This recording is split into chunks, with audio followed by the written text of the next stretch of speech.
যেই সমস্ত মসজিদের মধ্যে চেয়ারগুলি সব ভেঙে ফেলান, ওগুলো নামাজের চেয়ার না, ওগুলো ফাইজলামির চেয়ার, ওর ইবাদতকে ধ্বংস করার চেয়ার, সব ভেঙে চুরমার করে ফেলেন। ইবাদত করতে যায়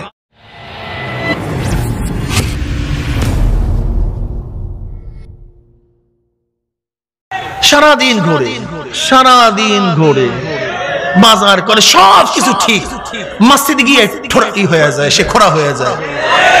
ও ইবাদত করতে যায় না, ফাইজলামি করতে গেছে, ফাইজলামি করতে গেছে।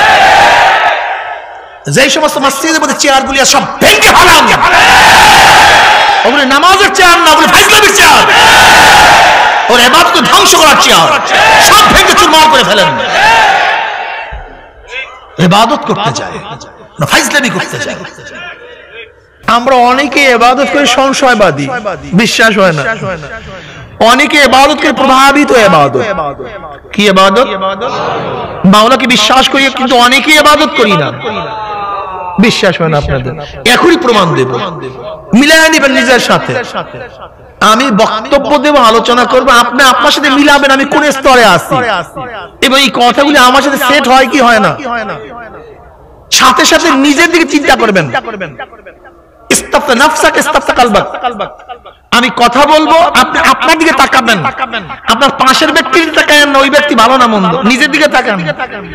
আমরা তো পরের চিন্তা জীবন নকশা বানাইছি, নিজের খবর নেই।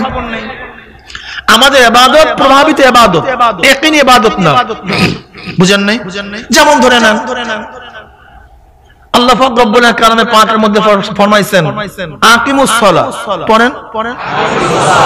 পড়েন কি কত নামাজ কায়েম করো। আকিমু আমরের সিগা, তোমরা কায়েম করো, প্রতিষ্ঠিত করো নামাজ। আমর সাধারণত উজুবের জন্য আসে, কায়েম করো নামাজ। এই আয়াতের ভিত্তিতে আমরা সবাই বিশ্বাস করি যারা মুমিন নামাজ ফরজ। এই ব্যাপারে কারোর কোনো দ্বিমত নেই, সমস্ত মুসলমান একমত নামাজ কি ভাই ফরজ। পড়েন আকিমুদ্দিন, পড়েন আকিমুস সালাত, আকিমুদ্দিন, আকিমুস সালাহ, আকিমুস সালাহ। এই আকিম শব্দের কারণ নামাজ ফরজ হয়, তাই দ্বীনের পিছনে আকিম শব্দ তো আছে, সেখানে দ্বীন কায়েম করা ফরজ হবে না কেন?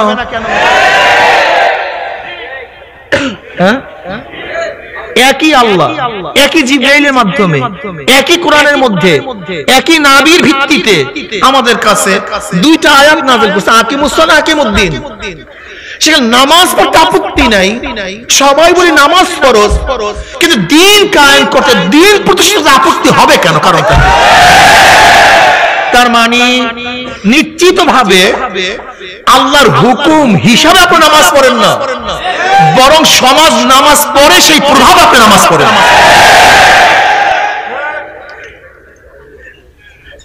বুঝেন না? পড়েন কুতিবা আলাইকুমুস সিয়াম, পড়েন। এবার পড়েন কুতিবা আলাইকুমুল কিতাল, কুতিবা আলাইকুমুস সিয়াম, কুতিবা আলাইকুমুল কিতাল। একই, সিয়াম মানে রোজা, কিতাল মানে অন্যায় প্রতিবাদ করা।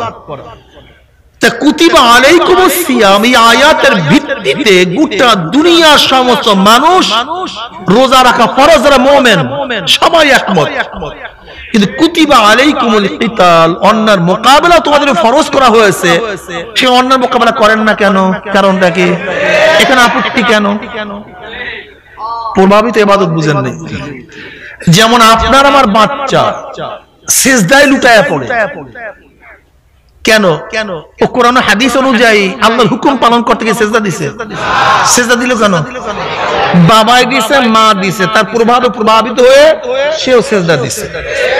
আমাদের 6 বছরের 7 বছরের ছেলেরা মেয়েরা রোজা রাখে, আল্লাহ পাক হুকুম করেছে কুতিবা আলাইকুমুস সিয়াম, এর জন্য রোজা রাখছে। কেন রোজা রাখছে? পরিবার সবাইকে দেখছে রোজা রাখতে, সেই প্রভাবে প্রভাবিত হয়ে আল্লাহর ভয়ে রোজা রাখে নাই।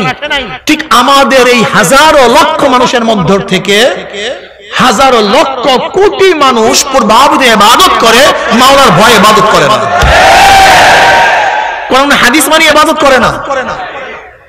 যদি কোরআন হাদিস মানি ইবাদত করো, আলিফ লাম থেকে শুরু, বিসমিল্লাহ থেকে শুরু করে নাসের আগ পর্যন্ত যত হুকুম আছে সবই তো আল্লাহর হুকুম।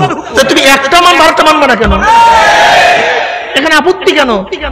আপত্তি হওয়ার মূল কারণ হলো তুমি কোরআন ও হাদিস অনুযায়ী ইবাদত করো না, তুমি প্রভাবিত ইবাদত করো।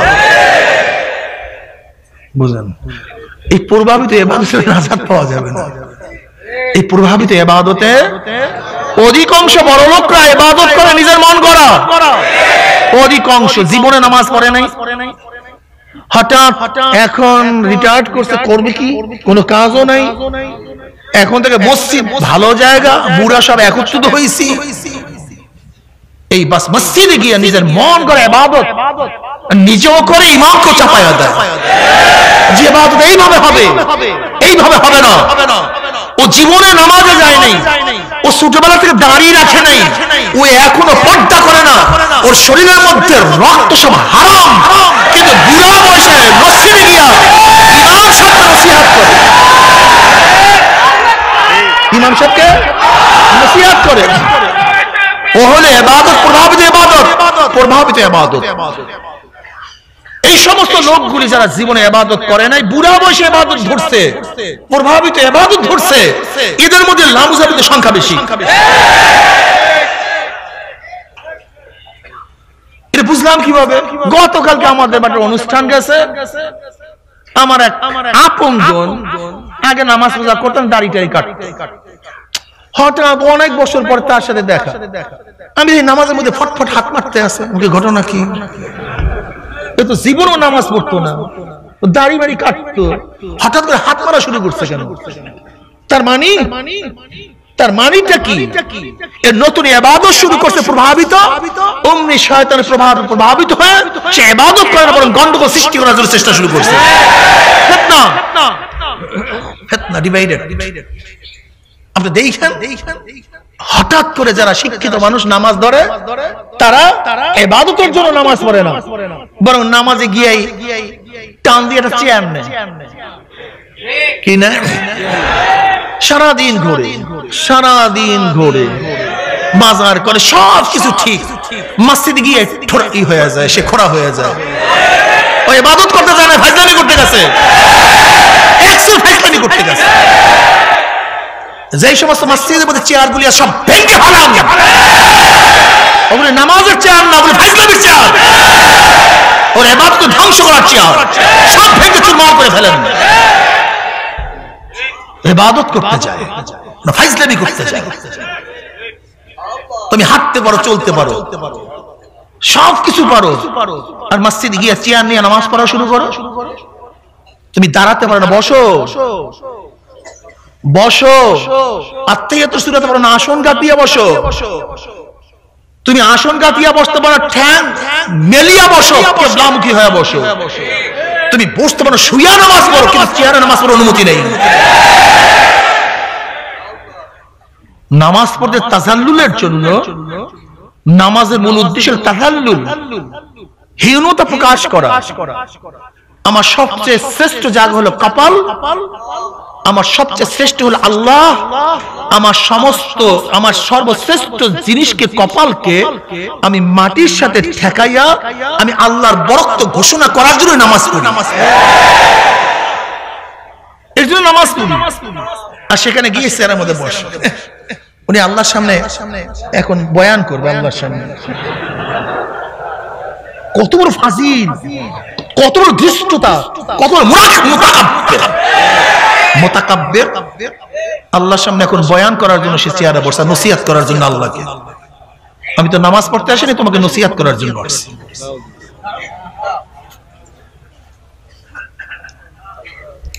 এই প্রভাবিত ইবাদত তোমাকে নাজাত দিতে পারবে না।